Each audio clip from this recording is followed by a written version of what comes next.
Hey, Patriots. Welcome back to the show where we tell it like it is, raw, unfiltered, and straight to the point. Now, today's episode is one for the books. We're talking about President Cyril Ramaphosa's recent meeting with Donald Trump.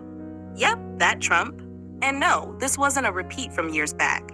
This was their first official meeting during their second terms as presidents. And let's just say, it left a lot of us here at home shaking our heads.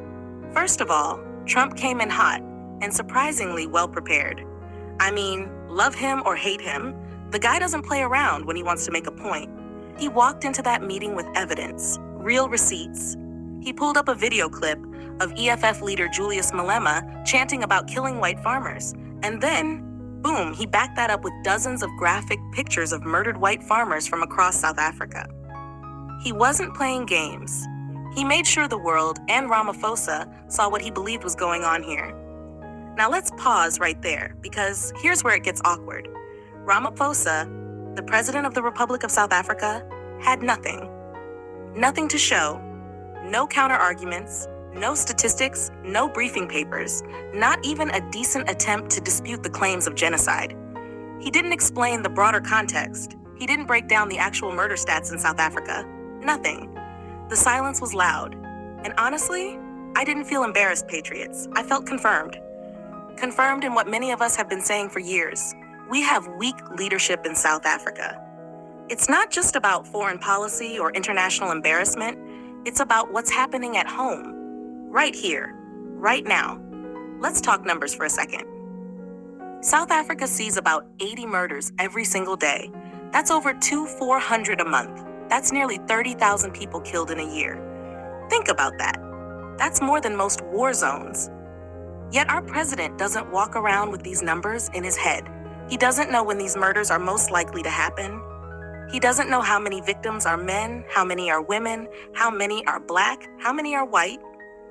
He doesn't have data to drive intervention.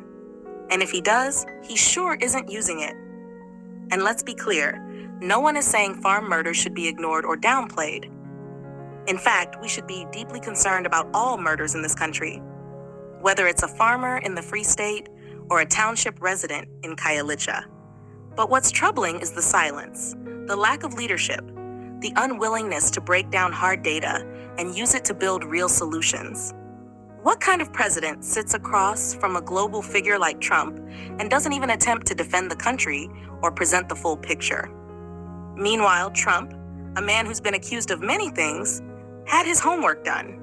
Whether his intentions were political or sincere, one thing is clear: he was ready to make an impact. He played Malema's video not because he cares about local politics, but because it fits into a global narrative he's pushing about protecting certain interests, fighting reverse racism, and using South Africa as a talking point. And Ramaphosa let that moment go unchallenged. No pushback, no hard truths, no data to balance the conversation. We are in a crisis, Patriots. A leadership crisis. And that's why our streets are soaked in blood. That's why women are being killed in gender-based violence hotspots. That's why ordinary South Africans can't walk to the shops without looking over their shoulders, because those in power are out of touch. They don't know what's happening on the ground. They don't care to engage with real facts. And when faced with tough questions, they freeze. We need leaders who come to the table ready to defend all South Africans. Black, white, rural, urban, it doesn't matter. A life is a life. A murder is a murder. You can't fix what you're not willing to confront. And Ramaphosa showed the world that he's not ready to confront it. Not in front of Trump, not in front of us, not even in his own speeches. So to everyone listening today, this isn't about liking or disliking Trump. It's not even about what Malema said. It's about who stands up for us, for South Africans. And right now, that seat looks very empty. So apparently, during Trump's meeting with Ramaphosa, South African billionaire Johan Rupert didn't hold back. He told Trump straight up that illegal immigrants are destroying South Africa. And listen, whether you love Rupert or not, that's a bold statement to make in front of the former US president. But it didn't stop there. Rupert went on to throw shade at John Steenhuisen too. He told Trump that Steenhuisen's DA is running the Western Cape, but gangsters are still all over the place. Now here's the kicker. Rupert said he knows John will refuse to accept that truth. In other words, Rupert thinks Steenhuisen is lying, pretending things are under control when they're clearly not. That's a big statement from one of the country's wealthiest men. It's rare to hear billionaires calling out politicians so openly, but here we are. And now, Patriots, let's talk about Julius Malema. Once again, he's trending for all the wrong reasons.